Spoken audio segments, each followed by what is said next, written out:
அவர் லைஃப்பில் ஏன் அப்படி நடக்குதுன்னு அவருக்கு தெரியுமா? அவருக்கு ஏன் கல்யாணம் ஆகலை அப்படின்னு எல்லாரும் கேட்குறாங்களோ ஒழிஞ்சு அவர் தானே பதில் சொல்லணும். அவர் ஏதாவது சொல்லியிருக்காரு? ஏன்னா அவருக்கு தெரியாது. அவர் எல்லாரையும் லவ் பண்ணுறாரு. எல்லாரையும் லவ் பண்ணுறாரு. இப்போ என்ன சொல்ல வரீங்க? சிம்பு வந்து எல்லாரையும் லவ் பண்ணுறாரு, ஆனால் யாரும் அவரை லவ் பண்ண மாட்டாங்கன்னு சொல்கிறாங்க. அதானே உண்மை. நம்புறீங்களா இல்லையா? இல்லை. இல்லையா? ஓ, விஜயையும் நம்பலை, என்னையும் நம்பலை. நான் ஏன் சார் நம்பணும்? பார்த்தீங்களா? அப்புறம் கேள்வி மட்டும் கேட்குறீங்க.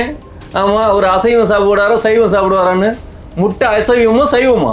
அதெல்லாம் உங்களை மாதிரி அறிவாளிங்களுக்கு தான் தெரியுமா?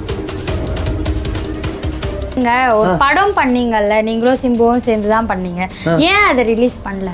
ஐயோ, இப்படியெல்லாம் ஒருத்தன் பேசிக்கிட்டு இருந்தா எவனாவது படம் கொடுப்பானா? உலகத்திலே மிக மோசமானவன் சிம்பு தான் அப்படிங்கிறது மாதிரி இருக்கும். அப்ப சிம்பு கல்யாணம் பண்ணது காரணம் அவரா இல்ல அடுத்தவங்களா? அவர் தான். அவர் தானே. அவர் யாரை விரும்புறான்னு கேட்டு சொல்லுங்க. தலைவரே, யாரை விரும்புறீங்கன்னு சொல்லுங்க. ஆமா, 10 பொருத்தம் பார்த்து கல்யாணம் பண்ணிடுவோம். அவர் கல்யாணம் பண்றதுக்கு பொண்ணு பார்த்து நான் ரெடி பண்றேன் அப்படின்னா நான் அவருக்கு மாமா வேலை பார்க்கறதுக்கு ரெடி ஆகிறேங்கிறதுக்கு அளவு சொல்றேன்.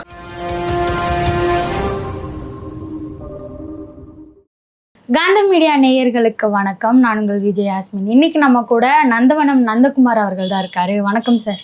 வணக்கம் சார். நீங்கள் வந்து சிம்பு கூட ஒர்க் பண்ணியிருக்கீங்க, சிம்பு படத்துக்கு டிரெக்டராக இருந்திருக்கீங்க. அது வந்து அந்த படம் வருதோ இல்லையோ அவர் கூட ட்ராவல் பண்ணியிருப்பீங்கள்ல.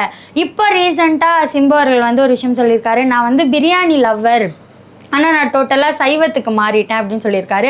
அதை பார்த்த உடனே சிம்புவோட ஃபேன்ஸ்லாம் வந்து ரொம்பவும் வருத்தப்படுறாங்க. எப்படி இருந்தாலும் இப்படி ஆயிட்டாரு, ஏன் இப்படி மாறிட்டாரு, ரொம்ப ஃபீல் பண்ணுறாங்க. உண்மையிலேயே என்ன தான் நடக்குது சிம்புவோட லைஃப்பில்?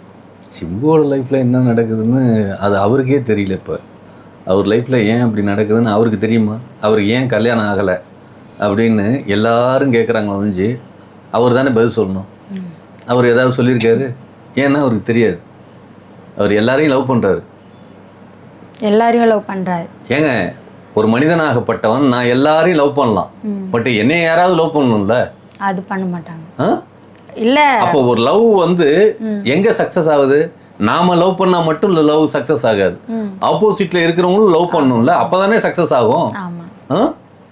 இப்ப என்ன சொல்ல வரீங்க? சிம்பு வந்து எல்லாரையும் லவ் பண்றாரு, ஆனா யாரும் அவரை லவ் பண்ண மாட்டாங்கன்னு சொல்றாங்க. அதானே உண்மை.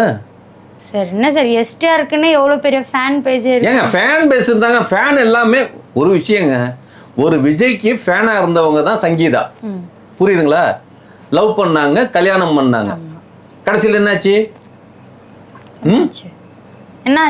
என்னாச்சா? டிவோர்ஸ்னு வந்து நிக்குதா இல்லையா? முடியல, பேச்சுவார்த்தை தான். ஏங்க, முடியுது முடியல இல்லைங்க, 2 பேத்துக்கு பிரச்சனைன்னு வந்துருச்சா இல்லையா? கோர்ட் வரைக்கும் வந்துருச்சு இல்ல? லவ் பண்ணவங்க எல்லாம் கடைசி காலம் வரைக்கும் அப்படியே ஒன்னாவே சேர்ந்தே போவாங்க அப்படின்னு நீங்க நினைச்சிடாதீங்க. புரியுதுங்களா? லவ்ங்கிறது அந்த காலகட்டம் வரைக்கும் தான். ஆமா, சில பேருக்கு சீக்கிரமா முடிஞ்சிடும், சில பேருக்கு லாங் டைமா முடியும். ஆமா, லவ்வே பண்ணாதவனுங்க தான் கடைசி வரைக்கும் ஒன்னா வாழ்றாங்க. புரியல? யார் கூட ஒன்னா வாழ்றாங்க? லவ்வே பண்ணாதவங்க. லவ் பண்ணாத கணவன் மனைவி இருப்பாங்க. புரியுதுங்களா? அவங்க தான் காலகாலத்துக்கு ஒன்னா வாழ்ந்து செத்து போவாங்க. அண்டர்ஸ்டாண்டிங் வேற, லவ் வேற. புரியுதுங்களா? புரிதல் வேற, காதல் வேற. புரிதல் இருந்ததுன்னா லைஃப் லாங் த்ரோவுக்கு கொண்டு போகலாம்.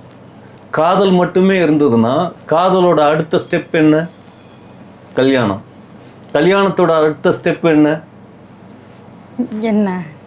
ஏங்க, காமம். புரியுதுங்களா? இப்போ எல்லாரும் என்ன பண்றாங்க? எடுத்தோனிமே காதலா பண்றாங்க, இல்லை எடுத்தோனி கல்யாணம் பண்றாங்களா? எடுத்தோனி காமம் பண்றாங்க. காமம் பண்ணதுக்கு அப்புறம் கல்யாணம் பண்றாங்க. கல்யாணம் பண்ணதுக்கு அப்புறம் காதலிக்கிறாங்க. இதுக்குள்ளார ஒரு புரிதல் வரணும் இல்லையா?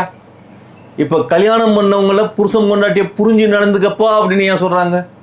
காதலிக்கிறவங்கள புரிஞ்சு நடந்துக்குங்க அப்படின்னு ஏன் சொல்றாங்க? ஸோ ஒரு பேர், ஒரு இணை ஒன்றா பயணிக்கும்னா புரிதல் தான் முக்கியம், அங்க காதல் முக்கியம் இல்லை. புரியுதுங்களா?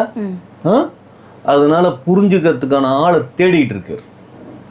ஆமா, சிம்பு தன்னோட துணையை தேடிட்டு இருக்காரு. ஆமா. சரி இப்போ வந்து இப்படி அவரு ஏன் இப்போ அசைவம் சாப்பிட்டாரு, அது ஏன் சைவம் சாப்பிட்றாருன்னா உங்க கேள்வி. அதானே? புரிஞ்சா சரி. புரிஞ்சா சரி. கேட்ட கேள்வியை விட்டுவிட்டு அவர் வெஜ்ஜு சாப்பிட்றாரா நான்வெஜ்ஜு சாப்பிட்றாரான்னு என்னகிட்ட கேட்டீங்கன்னா, திங்கிறது அந்த ஆளு, கேள்வி கேட்கறது என்னகிட்ட கேட்டா நானா சாப்பிட்றேன் இல்லை நான் அந்த ஆளு ஊட்டி விட்றேன்னா, சிம்பு சிம்பு வாயத்துறை சிம்பு நான் கொஞ்சம் ஊட்டி விட்றேன் சிம்பு அப்படின்னு சொல்றேன்னா. அதெல்லாம் உங்க படம் பண்ணும்போது பண்ணியிருப்பீங்கல்ல அவர் கூட. ஐயோ நல்லா ஒன்று தெரிஞ்சுக்கங்க, அவங்களாம் எனக்கு தான் ஊட்டி விட்டாங்க. உங்களுக்கு ஊட்டிட்டாங்களா? ஒரு நாள் வந்து ஃபுல் போதையில் ஒரு எடுக்காத சரக்கை எடுத்து ஃபுல்லாக மட்டி ஆகிட்டேன். 2 நாள் கண்டினியூவாக தூங்கிட்டேன். ஆமாம், முடிச்ச அகோர பசி.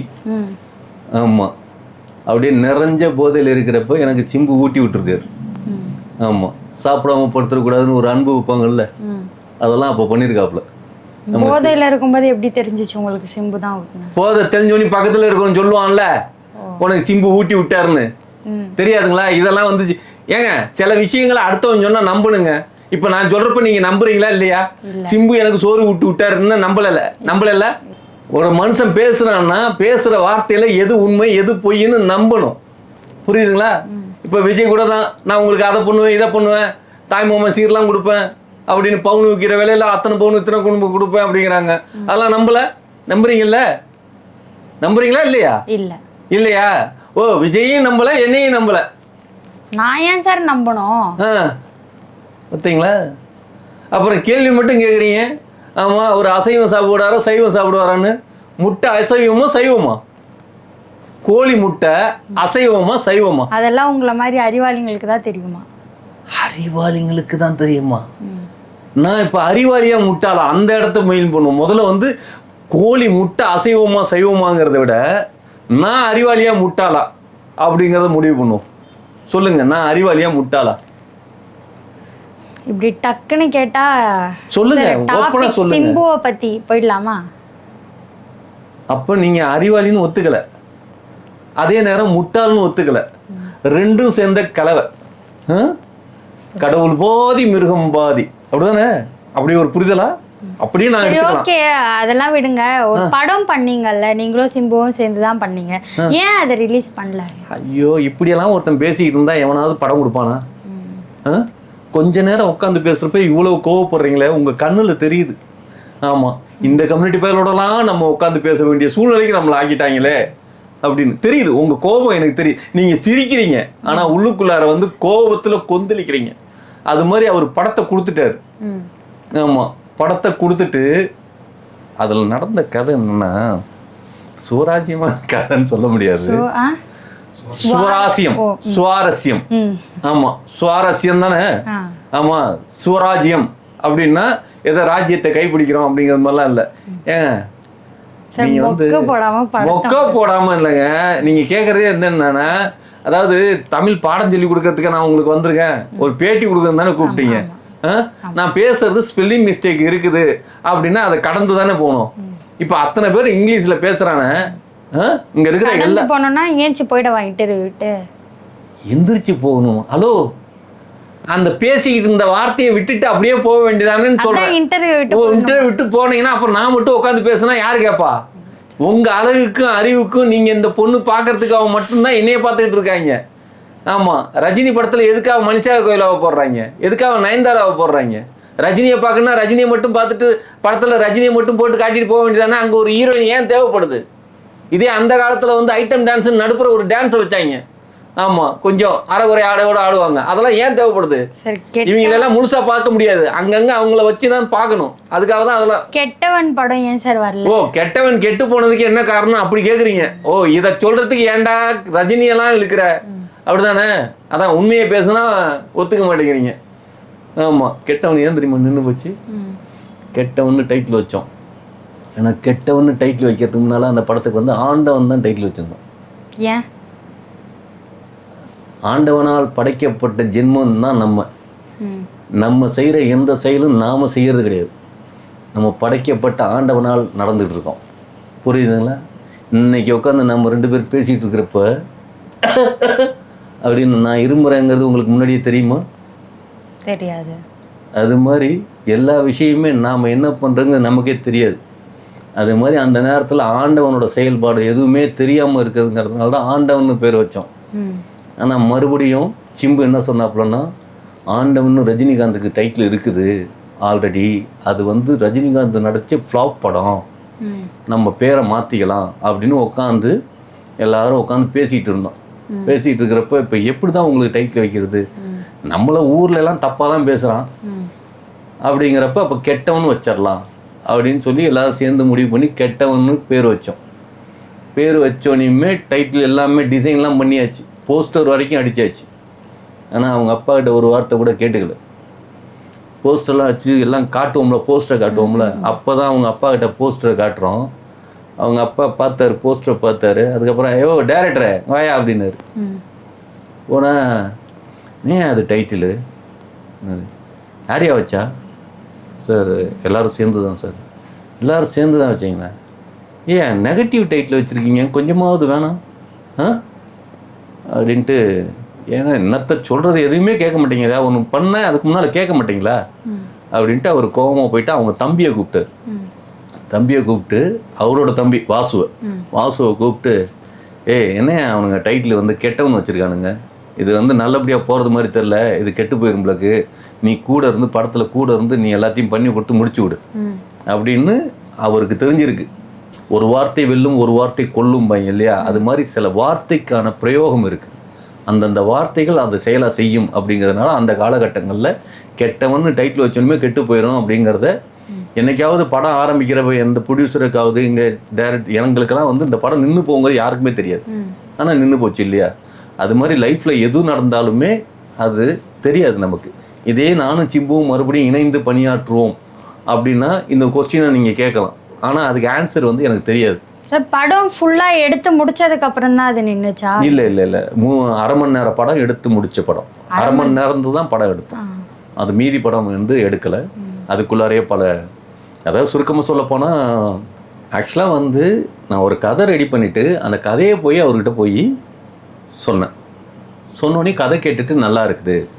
ஒரு டைரக்டர் கதை ரெடி பண்ணார்னா பல நடிகர்களை போய் பார்த்து கதை சொன்னால் தான் அவங்களுக்கு அந்த ப்ரொடியூசர்ஸ் கிடைப்பாங்க. அது மாதிரி நான் வந்து என் கதையை சொல்லி அவரை இம்ப்ரெஸ் பண்ணேன். அவர் வந்து என்ன பண்ணார்னா, படம் பண்ணுறதுக்கு முன்னால் நம்ம உங்கள் ஒர்க்கெல்லாம் நான் பார்த்ததில்லை, பட் என் படம் நான் இப்போ ஒரு படம் பண்ணிகிட்ருக்கேன், என் படத்துலனா நீங்கள் ஒர்க் பண்ணுங்க அப்படின்னாரு. அந்த டைமில் வந்து அவர் வந்து வல்லவன் படம் அவர் டைரக்ஷனில் பண்ணிகிட்டு இருந்தார்.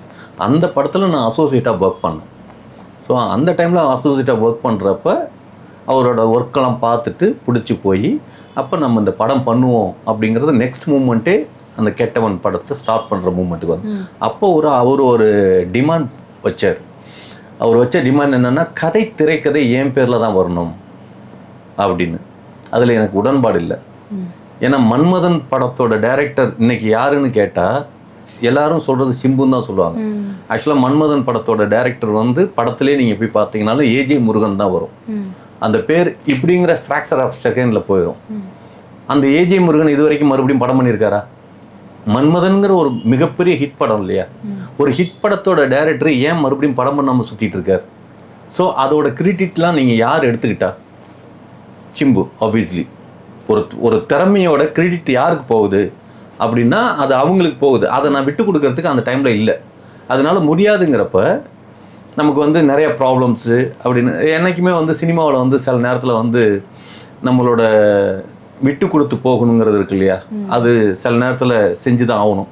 அதனால வேறு வழி இல்லாமல் நம்ம 2 பேரும் சேர்ந்து ஓகே பண்ணுவோம், நீங்கள் சொன்னது மாதிரியே திரைக்கதை உங்கள் பேரில் போட்டுக்குங்க, நான் டைரக்ஷன் பண்ணிக்கிறேன் அப்படின்னு போகிற ரூட்லேயும் டைரக்ஷனையும் ஆன் ஸ்பாட்டில் அவர் டாமினேட் பண்ணார். ஆமாம், அது வந்து எனக்கு உடன்பாடு இல்லை. அதனால அதுலேருந்து விலகி டைரக்ஷன் டாமினேட் பண்ணார்னா, அதாவது என்ன சொல்கிறதுனா, இப்போ இங்கே உங்களை வேலைக்கு உட்கார வச்சு நீங்கள் கொஸ்டின் பண்ணுறதெல்லாம் என்கிட்ட பண்ணிகிட்டு இருக்கீங்க இல்லையா, நீங்கள் பேசுகிற ஒவ்வொரு வார்த்தைக்கும் அந்த பக்கத்தில் இருக்கிற கேமராமேன் வந்து உங்களுக்கு பேசி இதை சொல்லு, இதை கேளு, இப்படி கேளு, அப்படி கேளு அப்படின்னு நீங்கள் அவர் சொல்ல கேட்டுட்ருக்கீங்கன்னா நீங்கள் அப்போ உங்களுக்கு ஒன்றுமே தெரியாதா? நீங்கள் என்ன வேலைக்காக வந்து உட்காந்துருக்கீங்க? உங்களுக்குன்னு ஒன்று தெரியும் இல்லையா? அப்போ உங்கள் வேலையை உங்களை செய்ய சொல்லணும் இல்லையா? ஒருத்தனை வேலைக்கு வச்சுக்கக்கூடாது, வச்சுக்கிட்டா அவனை வேலை பார்க்கறதுக்கு அவனை விடணும். புரியுதுங்களா? அவன் வேலை என்னன்னே முடிவு என்னன்னே தெரியாமல் அது சரியில்லை சரியில்லைன்னு முன்னாடியே சொல்கிறதுங்கிறது எந்த விதத்தில் சரி? இதே நெல்சன் நீங்கள் படம் கொடுத்தீங்க, வேட்டைமன் எப்படி கெட்டவன்னு ஒன்று ட்ராப் ஆச்சோ அதே மாதிரி தான் நெல்சனுக்கு வந்து வேட்டைமன்னு ட்ராப் ஆச்சு. இப்போ நெல்சன் வெளியில் போய் டைரக்டராக ஜெயிச்சிட்டான் அப்படிங்கிறதுனால இன்றைக்கி அவர் டைரக்டர் அப்படின்னு. அதே அந்த படம் ட்ராப் பண்ணுறப்ப நீங்கள் என்ன பேர் சொல்லி வச்சிங்க? அவனுக்கு ஒரு இளவும் தெரியல அப்படின்னு தானே? அது மாதிரி சொல்லி வச்ச பேரில் மெயின்டைன் ஆகிறதுனால தான் அடுத்தடுத்த படம் கிடைக்காம இருக்கிறது காரணம். ரெண்டாவது, நமக்கான என்ன சொல்கிறது, ஒரு சோர்ஸ் அப்படிங்கிறது ஒரு தடவை நீங்கள் தப்பு பண்ணீங்க அப்படின்னீங்கன்னா, ஏன்னா எப்படி உங்களுக்கு உதாரணப்படுத்துதுன்னா, ஒரு தடவை நான் கற்பழிப்பு நடத்திட்டேன் அப்படிங்கிற பேர் என் மேலே வந்துருச்சுன்னா அடுத்தடுத்தாப்புல என் மேலே அதை தான் பார்ப்பாங்க. அது உள்ளார போய் அது சரியா தப்பா அப்படின்லாம் யாரும் பார்க்க மாட்டாங்க. வெளியில் இருக்கிற பார்வைகள் தான். புரியுதுங்களா? இப்போ வந்து சினிமாவில் வந்து விஜய் வந்து அப்படியே பயங்கரமாக உதவியாக செஞ்சு செஞ்சு செஞ்சு பேர் வாங்கி வச்சுட்டார். ஆனால் யாருக்காவது உதவி பண்ணியிருக்காரா அப்படின்னு பார்த்தீங்கன்னா இருக்காது. அதே ஒரு சூர்யா பண்ணியிருக்கிறதுக்கு எவ்வளோ பேர் சொல்லுவாங்க, ஒரு அஜித் பண்ணியிருக்கிறது எவ்வளோ பேர் சொல்லுவாங்க. அது மாதிரி விஜய் இன்னாருக்கு உதவி பண்ணாருங்கிறது ஏதாவது சொல்ல முடியுமா? 70 படம் கிட்டத்தட்ட நடிச்சிருக்கார் விஜய். புரியுதுங்களா? கூட இருந்த டிரைவர் பையனுக்கே எம்எல்ஏ சீட்டு கொடுத்துட்டார் அப்படின்னு பெருமையாக பேசுகிறீங்க. ரைட்டா? ரைட்டு. யார் ஆள் யாருமே இல்லை, உங்களுக்கு வர்றதுக்கு யாருமே இல்லைங்கிறப்ப ஒரு சீட்டை கொடுக்குறீங்க. அதே தூத்துக்குடியில் உங்களோட நண்பர் ஒருத்தர் க்ளோஸ் ஃப்ரெண்டு ஸ்ரீநாத்தை நிப்பாட்டியிருக்கீங்க. 70 படம் பண்ணியிருக்கீங்கல்ல, இந்த 70 படத்தில் ஏதாவது ஒரு படம் அந்த ஸ்ரீநாத்துக்கு கொடுத்தீங்களா? அந்த ஸ்ரீநாத் என்ன அரசியல்வாதியா? அவர் ஆஸ்ஃபார் ஒரு டைரக்டர் தானே. அந்த டைரக்டருக்கு நீங்கள் நட்புங்கிற ரீதிக்கு ஏதாவது ஹெல்ப் பண்ணியிருக்கீங்களா? கூட உட்காந்து குடிக்கிறதுக்கு மட்டும்தான் நட்புன்னா அது எந்த விதத்தில் சரி? ஒரு மனிதனோட விஷயங்கள் எல்லாத்தையுமே ஆராய்ச்சி பண்ணி விடுங்க. சிம்பு கதையை பேச போய் விஜய் கதைக்கு போகிறோம் பாருங்க சார். அதே போல இப்போ சிம்பு அவர்கள் அப்போ அப்படி பண்ணாரு, இப்போ வரைக்குமே அப்படிதான் இருக்காருன்ற ஒரு பேர் இருக்கா? ஏன்னா சினிமா துறையில இப்போ வரைக்குமே நீங்க பார்த்துட்டு தான் இருப்பீங்க நிறைய இடத்துல. அதாங்க சொல்ல முடியாது. இப்போ வந்து இப்போ ஏன் மெச்சூர்டு இருக்கு இல்லையா, அன்னைக்கு நான் வந்து இந்த அளவுக்கான ஒரு மெச்சூரிட்டி கிடையாது. புரியுதுங்களா? யார்கிட்ட என்ன பேசணும், எதுக்காக பேசணும், ஒருத்தவங்க கேள்வி கேட்டாங்கன்னா என்ன பதில் சொல்லணும் அப்படிங்கிற விஷயம் வரைக்கும் யோசிக்காமல் பேசுகிற தன்மைகள் இருக்கும். இன்றைக்கி அப்படி கிடையாது.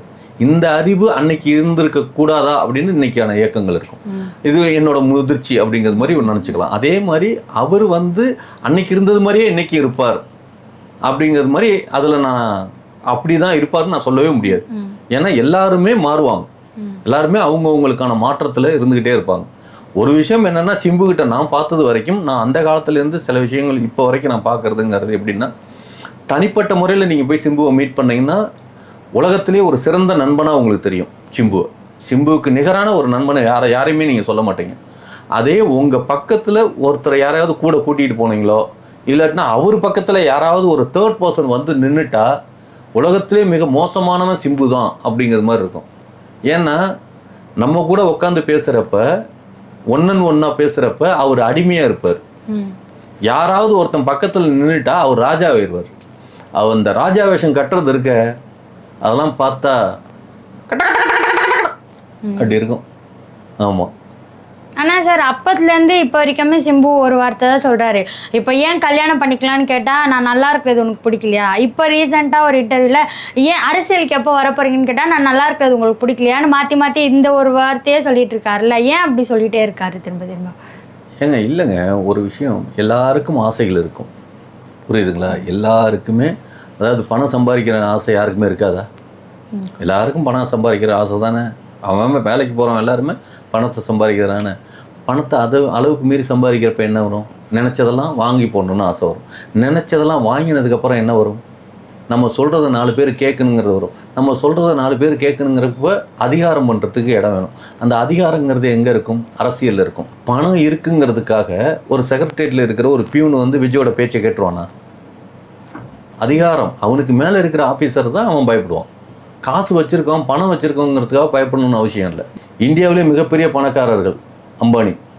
ரைட்டா? அம்பானி பெரியாளா, மோடி பெரியாளா? இந்த நாடும் இந்த நாட்டு மக்களும் அம்பானி சொன்னால் கேட்குமா, மோடி சொன்னால் கேட்குமா? மோடி சொன்னாங்க. வித்தின் ஹவர்ஸில் இந்தியாவில் இருக்கிற மணி சேஞ்சிங் நடந்தது இல்லையா? அதெல்லாம் அம்பானி பெரிய பணக்காரன் தான். அந்த மாற்றிட முடியுமா என்ன? அதிகாரம். அந்த அதிகாரத்துக்கு வர்றதுக்கு தான் எல்லாரும் ஆசைப்படுவாங்க. ஆமாம், வெளிப்படையாக இல்லைன்னாலும் உள்ளுக்குள்ளார இருக்கும். ஆமா, எல்லாரும் சிம்புக்கும் அந்த ஒரு ஆசை இருக்கு.